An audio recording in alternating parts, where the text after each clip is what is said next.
केवाडकर पठार इथे फिरत्या चक्रीवादळानं केले घराचे नुकसान, घरातील वयोवृद्ध नागरिक भयभीत।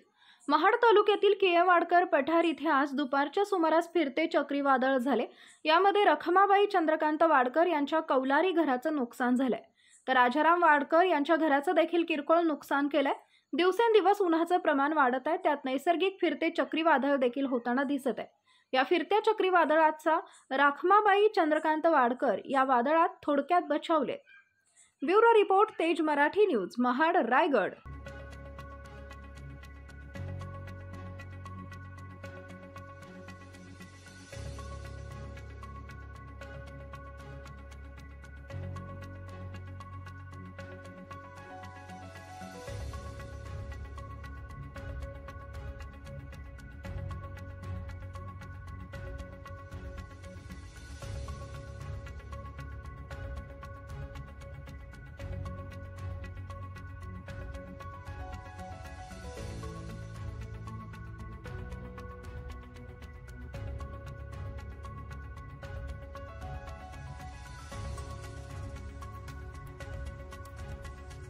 दुपारी 2 वाजता आणि मी आतमध्ये होतो, काय वाजते म्हणून मी दडून वरनं कवलं पडायला लागले म्हणून मी दडून बसलो।